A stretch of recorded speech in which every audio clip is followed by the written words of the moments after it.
پورا عالم تمہارا ہے، عالم کی ہر چھوٹی بڑی چیز آپ کی تائید میں، آپ کی موافقت میں، آپ کے کام آنے میں، آپ کے نفع پہنچانے میں استعمال ہوگی، آپ کو تکلیف پہنچانے کے لیے وہ استعمال نہیں ہو سکتی۔ اور اگر کوئی آپ کو تکلیف پہنچانے کے در پہ ہو جائے تو اللہ فرماتے ہیں من عاد علی ولیا فقد آذنتہ بالحرب، جو میرے ولی کو ستائے میں اس کے ساتھ میں اعلان جنگ کرتا ہوں۔ اسی لیے کتابوں میں واقع آتا ہے کہ ایک اللہ والے جا رہے تھے، سامنے سے ایک آدمی اپنی عورت کے ساتھ آ رہا تھا، اللہ والوں کی پیر کی ٹھوکر سے مٹی اڑی، اس عورت کے کپڑے پر آ کر لگے تو اس کے یار کو غصہ آیا، اس نے اٹھا کر ایک تماچا مار دیا اللہ والوں، مارنے والا دھڑام سے گرا اور مر گیا، عورت نے شور مچایا مار دیا مار دیا مار دیا، لوگ جمع ہوئے بھی کیا ہوا کیا ہوا، تو کوئی بتانے والا نہیں کیا ہوا۔ اللہ والوں نے بتایا کہ بھائی ہوا کچھ بھی نہیں ہے، اس کے یار کو غصہ آیا اس نے مجھے مارا، اور ہمارے یار کو غصہ آیا اس نے اس کا کام تمام کر دیا۔ تو ہمارے یار کون ہے؟ اللہ ولی الذین آمنوا، اللہ ایمان والوں کے ولی ہے، دوست ہے، مددگار ہے، معاون ہے، کاموں کے بنانے والے ہیں۔ اللہ تعالیٰ ہر ایمان والا ولایت کے مقام تک پہنچ سکتا ہے، اور اس کے پہنچ جانے کا راستہ سنت کا اتباع ہے، کہ جو سنت والی زندگی اپنائے گا اللہ تعالیٰ ایک تو سب سے پہلے سنت کا اثر یہ ہوگا کہ نیک لوگوں کے دلوں میں اللہ اس کی محبت ڈال دیں گے، برے لوگوں کے دلوں میں اللہ اس کا رعب ڈال دیں گے۔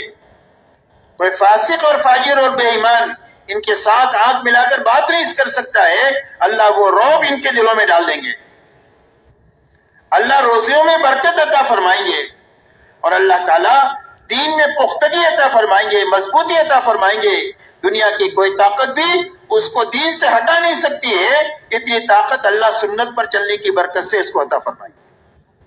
اس لیے میرے دوستو، اللہ والا بننے کا راستہ محمدی بننا ہے، اور اللہ والے بن گئے تو پورا عالم ہمارا ہے، اور پورا عالم ہمارے کام میں لگے گا۔ آپ اندازہ لگائیں جب صحابہ کا ایمان بنا ہے، اور جب صحابہ کا ہدایت معیاری ہدایت بنی ہے، تو آپ دیکھو پورے عالم کو اللہ نے ان کے لیے مسخر کیا۔ حضرت عمر رضی اللہ تعالیٰ عنہ مدینہ منورہ میں ممبر پر بیٹھ کر کہہ رہے یا ساریہ الجبل، ساریہ ہزاروں میل دور کام کر رہے ہیں، اور ان کی جماعت کو پہاڑ کے پیچھے سے خطرہ ہے دشمن کا، تو حضرت عمر یہاں سے اللہ ان کو دکھا بھی رہا ہے، اور ان کی آواز کو حضرت ساریہ تک پہنچا بھی رہے ہیں، اور حضرت ساریہ متنبع ہو کر اپنی جماعت کو خطرے سے نکال بھی رہے۔ اللہ فرماتے ہیں کہ جب تم ہمارے ہو تو ہم تمہارے ہیں، اور ہم تمہارے ہیں تو پورے عالم کی ہر چیز تمہاری ہے، وہ تمہارے کام آئے گی۔ حضرت سعد ابن ابی وقاص رضی اللہ تعالیٰ عنہ 10,000 کی جماعت کے ساتھ سمندر پر ایسا چلے جیسا ہم خشکی پر چلتے ہیں، اور گھوڑوں کے خور بھی اس پر نہیں بھیگے۔ اللہ نے بتلایا کہ جب تم ہمارے ہو تو پورا عالم تمہارا ہے، اس لیے کہ عالم ہم نے بنایا ہے اور ایمان والوں کے لیے بنایا ہے، نافرمانی کے لیے عالم نہیں بنایا گیا، اللہ کی عبادت کے لیے زمین بنائی گئی ہے، اور عبادت کے وارث اور اس زمین کے وارث فرمایا وَلَقَدْ كَتَبْنَا فِي الزَّبُورِ مِن بَعْدِ الذِّكْرِ أَنَّ الْأَرْضَ يَرِثُهَا عِبَادِيَ الصَّالِحُونَ۔ فرمایا اللہ نے یہ طے کر لیا ہے کہ زمین کے وارث کون ہوں گے، فرمایا ہمارے نیک بندے زمین کے وارث ہوں گے، اور اس کے سیاہ اور سفید کا مالک ہوں گے، شرط یہ ہے کہ وہ محمدی بن کر جیے، محمدی بن کر کے مرے۔ اسی لیے مدینہ منورہ میں ایک مرتبہ آگ نکلی تو حضرت تمیم داری رضی اللہ تعالیٰ عنہ سے کہا گیا کہ جاؤ اس آگ کو جہاں سے نکلی ہے وہیں دفن کر کے آ جاؤ۔ تو جس طرح جانور کو ہکالتے ہیں ایسا آگ کو ایسا ہکالتے تھے، اور جہاں سے نکلی تھی وہاں پر اس کو جا کر کے پہنچا کر کے آ گئی۔ اور میں اللہ تعالیٰ نے جب تم ہمارے ہو تو ہم تمہارے ہیں، اور ہم تمہارے ہیں تو عالم تمہارا ہے۔ اس لیے میرے دوستو سب سے پہلی بنیاد دعوت اور تبلیغ کی محنت میں اس بنیاد کو زندہ کرنا ہے جو 100% صحابہ میں اعلیٰ درجے پر زندہ تھی، کہ جو ان کو فرائض پر کھڑا کیے ہوئی تھی، حرام سے بچائے ہوئی تھی، اور دین کے ہر تقاضے پر جب کبھی بھی آئے اس کے لیے ان کو کھڑا کرنے والی۔ اس لیے میرے دوستو سب سے پہلی محنت کلمہ بنانے کی محنت ہے۔ دوسری محنت میرے دوستو اس بات کی ہے کہ ہر فرد امت میں اللہ کی عبادت زندہ ہو جائے، اور ہماری عبادتوں میں حقیقت پیدا ہو جائے۔ اس لیے کہ اللہ کے خزانوں سے لینے کا راستہ اللہ کی عبادت ہے. ایاک نعبد و ایاک نستعین، اے اللہ تیری ہی عبادت کریں گے اور تجھ ہی سے مدد لیں گے. کہ اللہ سے مدد لینے کا راستہ کیا ہے؟ فرمایا یا ایھا الذین آمنوا استعینوا بالصبر والصلاۃ، فرمایا اے ایمان والو اللہ سے مدد طلب کرو نماز کے راستے سے اور صبر کے راستے سے. اسی لیے اللہ سے لینے کا راستہ جو ہے وہ عبادت کا ہے کہ ہماری عبادت میں حقیقت پیدا ہو جائے. عبادت میں جانی عبادت بھی ہے اور مالی عبادت بھی ہے. جانی عبادت میں نماز اور روزہ ہے. سب سے پہلی محنت نماز کے بنانے کی محنت ہے، اس لیے کہ آدمی کی 24 گھنٹے کی زندگی اسی وقت میں بنے گی جب نماز بنے گی. اسی لیے اللہ والے فرماتے ہیں کہ نماز کی مثال زندگی میں ایسی ہے جیسے گھر میں روشن دان اور کھڑکی ہوتی ہے کہ گھر کا دھواں باہر جو جائے گا وہ یہیں سے باہر جائے گا. تازہ ہوا گھر میں جو آئے گی وہ کھڑکی اور روشن دان سے آئے گی. اور ایسا ہی زندگی میں سے رضائل جو نکلیں گے وہ نماز کے راستے سے نکلیں گے، اور زندگی میں خسائل اور شمائل زندگی میں جو آئیں گے اور صرف اچھی باتیں جو زندگی میں آئے گی وہ نماز کے راستے سے آئے گی. اسی لیے حضرت عمر رضی اللہ تعالیٰ عنہ کے زمانے میں ایک نوجوان کی آنکھ لڑ گئی ایک دوشیزہ سے. خیر القرون کا زمانہ تھا. تو لڑکی نے یہ کہا لڑکے سے کہ پہلے تم ایک کام کرو، 40 دن امیر المؤمنین کے پیچھے تکبیر اولا کے ساتھ نماز پڑھو، اس کے بعد پھر آگے کوئی بات کریں. اس نوجوان نے 40 دن تک تکبیر اولا کے ساتھ امیر المؤمنین عمر ابن الخطاب رضی اللہ تعالیٰ عنہ کے پیچھے نماز پڑھی. اس کا اثر یہ ہوا کہ اللہ نے لڑکی کی محبت دل سے نکال دیا، اپنی محبت دل میں بھر دیا. تو زندگیوں میں نکھار لانے کا راستہ نماز کا ہے. تو اپنی نماز پر محنت کر کے ایک تو نماز میں یقین پیدا کرنا کہ ہمارے کام اللہ بنائیں گے اور نماز کے راستے سے بنائیں گے. اس لیے کہ اللہ نے ہمارے سارے کاموں کے بنانے کے لیے ہم کو نماز دیا ہے. حضور صلی اللہ علیہ وسلم کے بارے میں آتا ہے اذا حزبه امر فزع الى الصلاۃ، جب آپ کو کوئی بات درپیش ہوتی تھی تو آپ فوراً نماز کی طرف دوڑ جاتے تھے. آپ کو بارش کی طلب ہے، بارش نہیں ہو رہی ہے تو اس کے لیے صلاۃ الاستسقاء دی گئی. خوف ہے تو صلاۃ الخوف دیا گیا. آپ کو کوئی حاجت درپیش ہے تو 2 رکعت صلاۃ الحاجہ دی گئی. چاند سورج کے گرہن کے اندر چاند اور سورج کے نظام میں گڑبڑ ہو گئی ہے تو اس کے لیے صلاۃ الکسوف دی گئی. غرض یہ کہ ہر مسئلے کے حل کے لیے اللہ نے ہم کو نماز دیا. حضرت عمر رضی اللہ تعالیٰ عنہ کے زمانے میں زبردست قحط سالی ہوئی اور زبردست مدد آئی دنیا سے، لیکن وہ قحط سالی ختم نہیں ہوئی. وہ قحط سالی کیسے ختم ہوئی کہ حضرت عمر رضی اللہ تعالیٰ عنہ نے اپنے ایمان والے ساتھیوں کو لے کر باہر میدان میں نکل کر 2 رکعت نماز پڑھی صلاۃ الاستسقاء، اور اس کے بعد اللہ سے 2 بول کہے اللہم انا نستغفرک ونستسقیک، اے اللہ ہم آپ سے معافی چاہتے ہیں اپنی غلطیوں کی اور آپ سے بارش طلب کرتے ہیں. بس یہ جو بول کیا کہنے تھے کہ بادلوں میں سے آواز آئی کہ امیر المؤمنین اللہ نے آپ کی فریاد کو سن لیا اور اللہ نے رحمت کی بارش آپ کے لیے بھیج دیا. اور چند مہینے ہوتے ہوتے قحط کا سارا نظام ختم ہو کر خوشحالی کا نظام قائم ہو گیا، اس لیے کہ اللہ تعالیٰ نے تمام تر مسائل کے لیے امت کو نماز عطا فرمائی. اس لیے نماز پر محنت کر کے اپنی نماز میں یقین پیدا کرنا کہ اللہ ہمارے کام بنائیں گے اور نماز کے راستے سے بنائیں گے. زندگی میں جب کبھی بھی چھوٹا بڑا مسئلہ آئے تو ہماری نگاہ اللہ پر جانی چاہیے اور نماز پر جانی چاہیے کہ ہم اپنے اللہ سے پہلے کہیں گے اور نماز پڑھ کر کہیں گے. اللہ نے ہم کو اس کا وعدہ کیا ہے کہ تم ہم سے مدد طلب کرو، نماز کے ذریعے سے اللہ ہماری مدد کریں گے. اللہ پر یقین اور نماز پر یقین. دوسرا، نماز ہمارے لیے بوجھ نہ ہو بلکہ فضائل کے راستے سے ہمارے اندر میں اللہ کے سامنے کھڑے ہونے کا، اللہ کے سامنے سجدے میں پڑے رہنے کا، لمبی لمبی نوافل پڑھنے کا ہمارے اندر میں شوق پیدا ہو جائے کہ اللہ نے کھڑے ہونے کا موقع دیا ہے تو لمبا قیام کیا جائے، بڑی بڑی صورتیں پڑھی جائے نوافل میں، لمبا رکوع کیا جائے، لمبا سجدہ کیا جائے. اس لیے کہ سجدہ کرنے والا رحمان کے قدموں میں جیسا کہ اللہ کے شایان شان ہے آدمی اس میں ہوتا ہے. اور المصلی یناجی ربہ، فرمایا نمازی آدمی تو اپنے رب کے ساتھ مناجات کرتا ہے، چپکے چپکے اللہ سے بات کرتا ہے نماز میں. جب یہ کہتا ہے الحمدللہ رب العالمین، تمام تعریفیں اس اللہ کے لیے ہیں جو تمام جہانوں کے پالنے والے ہیں، تو اللہ جواب دیتے ہیں حمدنی عبدی. یہ یہاں سے کہتا ہے الحمدللہ رب العالمین، اللہ فرماتے ہیں حمدنی عبدی، میرے بندے نے میری تعریف کیا. جب یہ کہتا ہے الرحمن الرحیم، اللہ فرماتے ہیں اثنا علی عبدی، میرے بندے نے میری ثنا بیان کیا. جب یہ کہتا ہے مالک یوم الدین، کہ اللہ آپ تو یوم جزا کے مالک ہے، تو اللہ فرماتے ہیں مجدنی عبدی، میرے بندے نے میری بزرگی اور بڑائی بیان کی.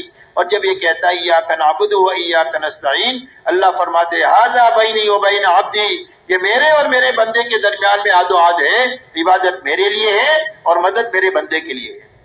اور جب یہ کہتا ہے بعد میں اہدنا الصراط المستقیم، اللہ فرماتے ہیں ولعبدی ما سأل، میرے بندے نے جو مانگا ہم نے دے دیا.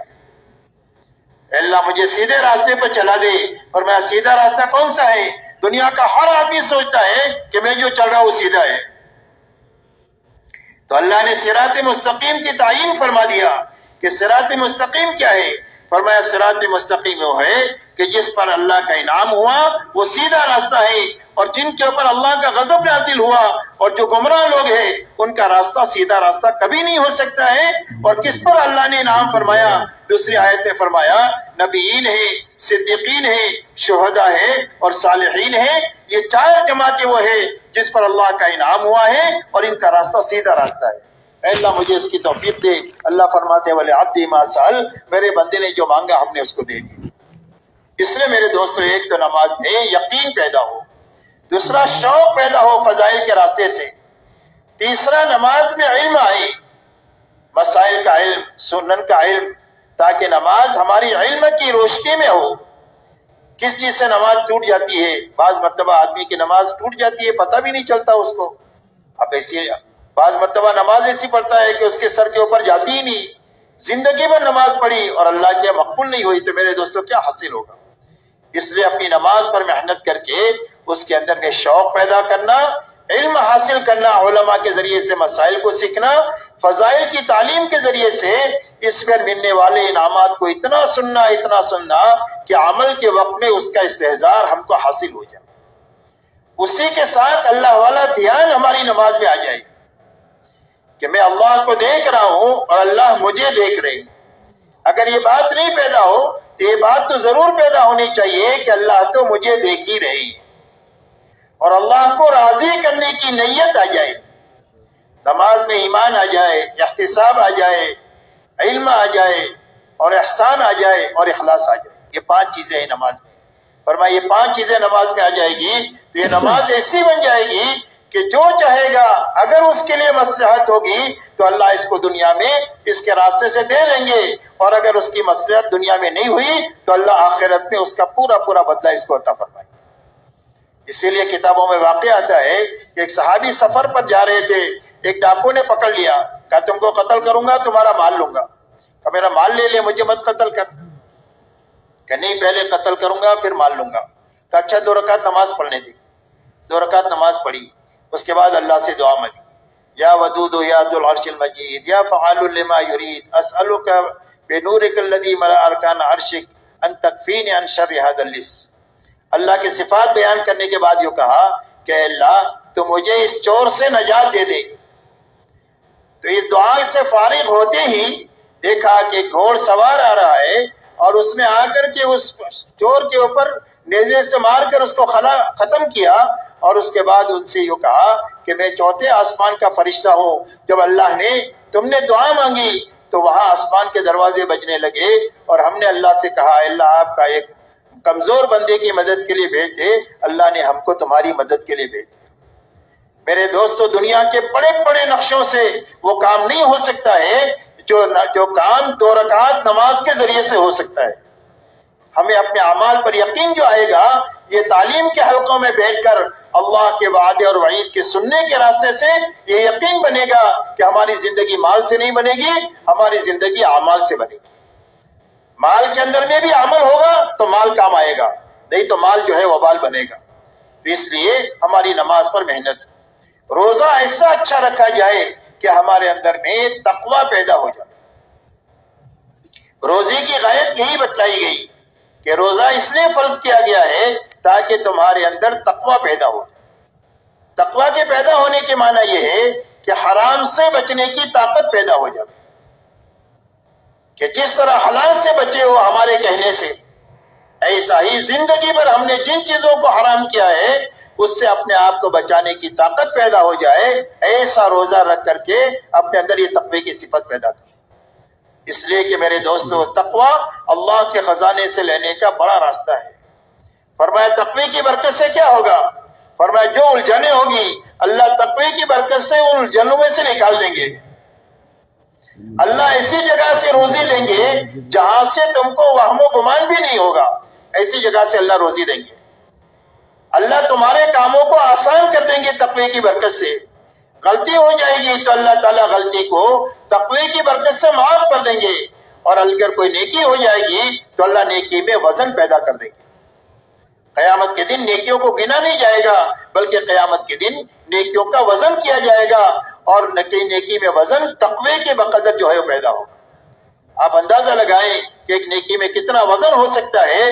حضرت عمر بن الخطاب رضی اللہ تعالیٰ عنہ حضرت صدیق اکبر رضی اللہ تعالیٰ عنہ سے فرماتے ہیں کہ اگر آپ اللہ کے نبی کے خلیفہ اگر اپنی ایک دن کی نیکی آپ دے دیں، جس دن میں آپ نے امت کو انتشار سے بچایا ہے اور سنبھالا ہے، اور اگر آپ ہجرت کی ایک رات کی نیکی مجھے دے دیں تو میں اپنے خاندان کی ساری نیکیاں دینے کے لیے تیار ہوں۔ حالانکہ حضرت عمر کی سے اللہ نے کتنا کام لیا ہے اس کا آپ کو اندازہ ہے کہ 10 سال میں کتنا بڑا کام دنیا میں ہوا۔ وہی فرما رہے ہیں کہ ایک دن کی اور ایک رات کی نیکی آپ دے دیں تو میں اپنی پوری زندگی کی نیکی آپ کو دینے کے لیے تیار ہوں۔ اس لیے میرے دوستو، تقوی کی برکت سے اللہ تعالیٰ نیکی میں وزن پیدا کر دے۔ حضرت عمر رضی اللہ تعالیٰ عنہ سے ایک مرتبہ حضرت عبد الرحمن ابن عوف رضی اللہ تعالیٰ عنہ نے یہ فرمایا کہ امیر المؤمنین، آپ جتنا بھی بیت المال میں مال آتا ہے آپ سارا ختم کر دیتے ہیں، آئندہ مسلمانوں کی ضرورت کے لیے کچھ رکھتے ہی نہیں ہے، آئندہ کی ضرورت بھی ہم کو پڑے گی، اس کے لیے رکھنا چاہیے۔ تو حضرت عمر نے فرمایا عبد الرحمن تیری زبان پر شیطان بول رہا ہے، اور یہ فرمایا اللہ نے ہم کو تقوی دیا ہے کہ تقوی کی برکت سے جب کبھی بھی کوئی مسائل ہمارے آئیں گے ہم اپنے اللہ سے تقوی کے راستے سے حل فرما دیں گے۔ اس لیے میرے دوستو، روزہ ایسا ہماری زندگیوں میں، امت میں، ہمارے گھرانے میں زندہ ہو جائے کہ جس کے نتیجے میں پوری زندگی ہماری حرام سے پاک ہو جائے۔ اس لیے کہ حرام سے بچنا یہ سب سے بڑی عبادت گزاری ہے۔ اتق المحارم تکن عبد الناس، فرمایا حرام سے بچ جاؤ تم سب سے بڑے عبادت گزار ہو۔ ایک آدمی 24 گھنٹہ نماز، تسبیح، قرآن نہیں پڑھ سکتا ہے، لیکن حرام سے بچ کر 24 گھنٹہ عبادت گزار رہ سکتا ہے۔ ایسا آسان بنا دیا اللہ نے 24 گھنٹہ عبادت گزار رہنا۔